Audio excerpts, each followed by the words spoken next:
Hi there, in this video I want to show you the best SIM card to get in Thailand and also the best package. And this is whether you're coming as a tourist or coming long term. I'll go through all the packages.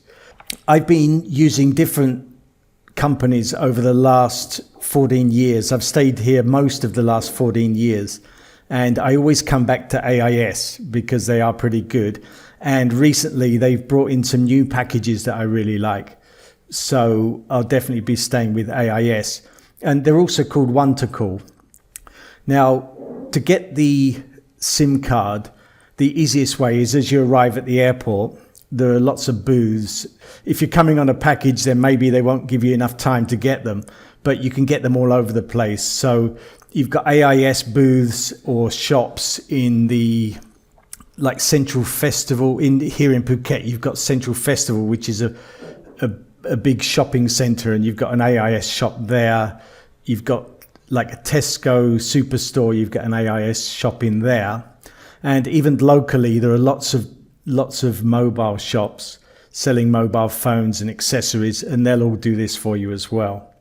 And as well as that, most of the 7-Elevens you do this, you could buy the SIM card.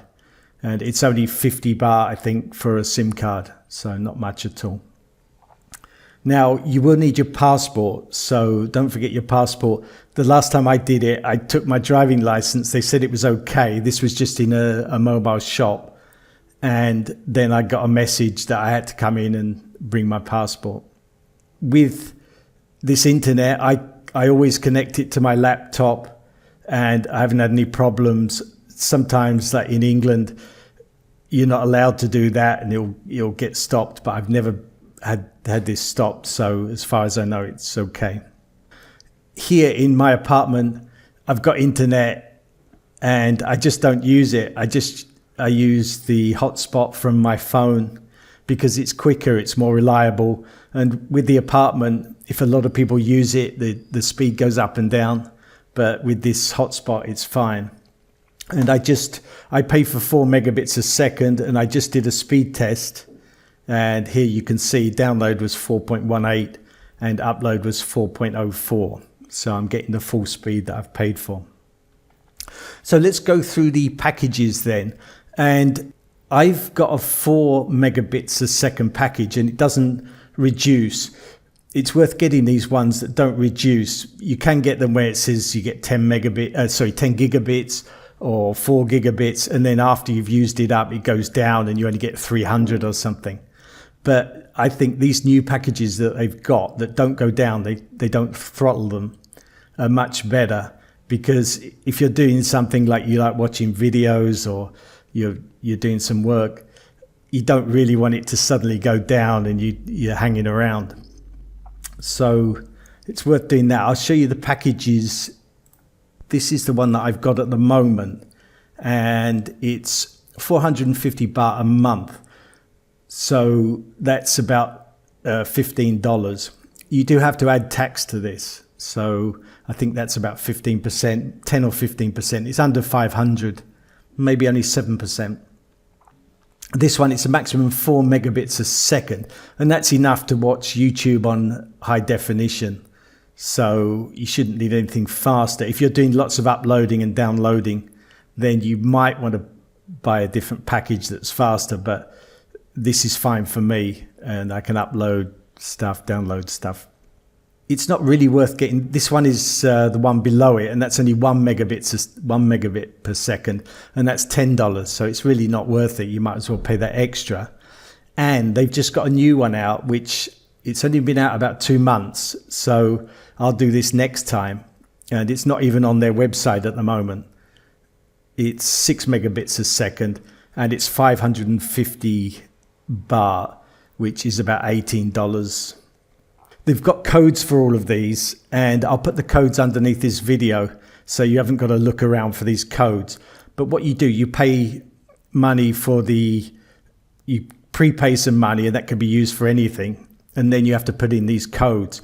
But actually, if you're only staying for a month or a week or whatever, then they'll probably put the code in for you in the shop if you ask them.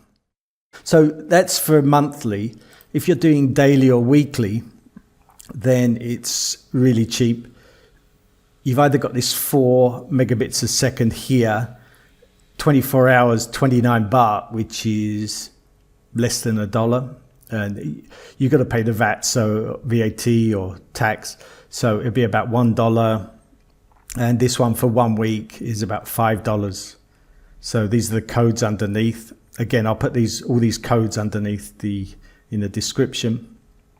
And they've got the 6 megabits listed. So you might as well do this for the extra few baht. This is just over $1, and this is about $7, I suppose. So for $7, you can get 1 week, 7 megabits a second. You can watch high definition video and Skype, things like that. They work fine on this. You can even watch videos on the beach. I went over last weekend. I went over to Yau Yai, which is an island nearby, and I was watching YouTube as I left. There was probably 5 minutes on the boat when I couldn't get internet, and then I got it again after that. So you could watch stuff on the beach. You could get on Skype or some other program and call your friend while you're on the beach, and this will all work pretty much around here in Phuket. It's fine, and the internet used to be really bad here. So those are all the different packages that you've got, and I just recommend it. Do bring an extra phone if you've got an old telephone, because you still might want to get some calls from England, and once you've put the new SIM in, then you want a phone just to get those messages from your country. This YouTube channel is all about a life of working and traveling. I left England 27 years ago now, and I wouldn't have it any other way. I've traveled around Asia, America, and Europe, and worked online and offline.